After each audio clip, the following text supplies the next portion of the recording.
السلام علیکم ورحمۃ اللہ وبرکاتہ۔ نحمدہ ونصلی علی رسولہ الکریم، اما بعد فاعوذ باللہ السمیع العلیم من الشیطان الرجیم، بسم اللہ الرحمن الرحیم۔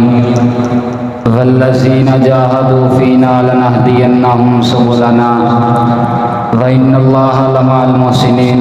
وقال شاعر، عرض پاک کے پاک کناروں کو چوم لوں، عرض پاک کے پاک کناروں کو چوم لوں، اس آسماں کے چاند ستاروں کو چوم لوں، طائب جو اپنے وطن پر قربان ہو گئے، ان لاشائے شہیدوں کے پاروں کو چوم لوں۔ مختصر حمد و ثنا اور درود و سلام کے بعد حضرات محترم، آج کی میری یہ معروضات تحریک پاکستان میں علماء اہل حدیث کا کردار۔ حضرات، جب تحریک پاکستان اپنے پورے جوبن کی طرف رواں تھی، لوگ اپنی جانیں ہتھیلی پہ رکھے ہوئے حصول پاکستان کے لیے بہادری کے جوہر دکھلانے لگے، تو علماء اہل حدیث نے بھی یہ فیصلہ کر لیا کہ قسم ہے توحید کی معاشرے کرامی کی، قسم ہے توحید کی معاشرے کرامی کی، ایک جھٹکے میں توڑیں گے زنجیریں غلامی کی۔ جہاں دیگر مسلمانوں نے اپنی گردنیں کٹوائیں، وہاں علماء اہل حدیث نے بھی نظریہ پاکستان کے خلاف ہر سازش کا مردانہ وار مقابلہ کیا اور حصول پاکستان کے لیے بے پناہ قربانیاں پیش کی۔ اپنے بیٹے جگر کے ٹکڑے ذبح کروائے، وطن و بے وطن ہو گئے۔ جناب والا، مسلک اہل حدیث اتنا ہی قدیم ہے جتنا کہ اسلام۔ تحریک پاکستان میں اہل حدیثوں نے بڑے صغیر کے مسلمانوں کو جاہلیت کے اوہام و تصورات کی بیڑیوں سے آزاد کروایا تو دعوت الہی کے دشمن یعنی انگریز اہل حدیثوں کے خلاف ٹوٹ پڑے اور اس پکیزہ پودے کو فضا میں شاخیں لہرانے، جھاڑ پکڑنے، پھلنے پھولنے سے پہلے ملیا میٹ کرنا چاہتے تھے۔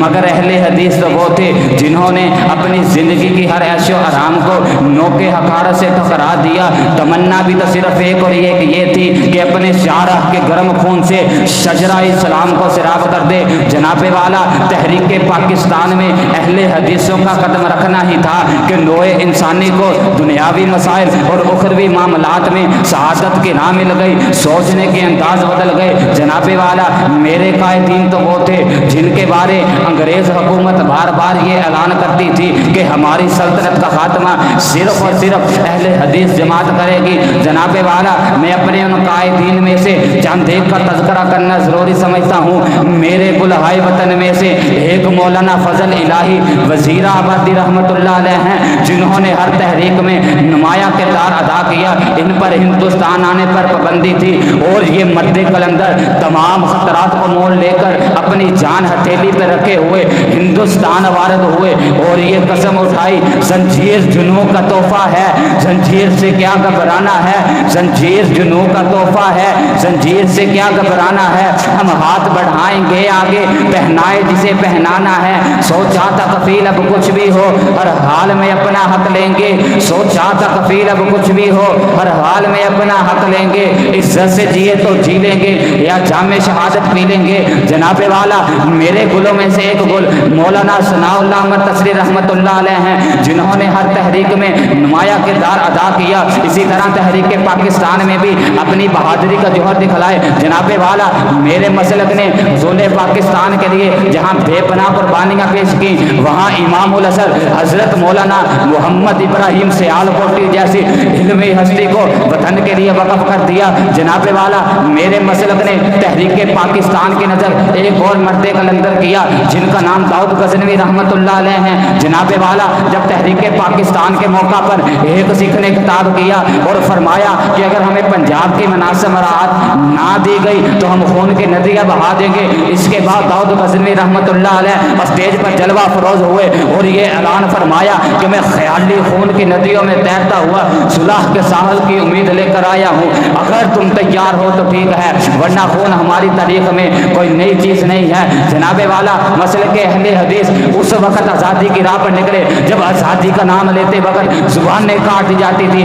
آج ہم سے پوچھتے ہو تحریک پاکستان کے بارے، جاؤ انسائکلوپیڈیا کا مطالعہ کرو، 1916 عیسوی کے اس واقعے کو یاد کرو جب جنگ عظیم کے بھڑکتے ہوئے شعلوں نے پوری کائنات کو اپنی لپیٹ میں لے رکھا تھا، تو یہی اہل حدیث رہنما انگریز کی خونی آنکھوں میں آنکھیں ڈال چکے تھے۔ جناب والا تحریک پاکستان کے دوران متحدہ ہندوستان کا کونا کونا گوشہ گوشہ ہمارے ان عظیم اسلاف اور قائدین کی للکار سے گونج اٹھا تھا۔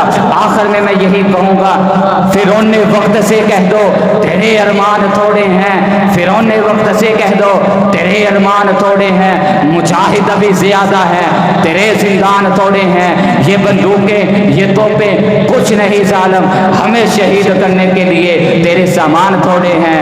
ھذا ما عندی واللہ اعلم بالصواب۔ السلام علیکم ورحمۃ اللہ وبرکاتہ۔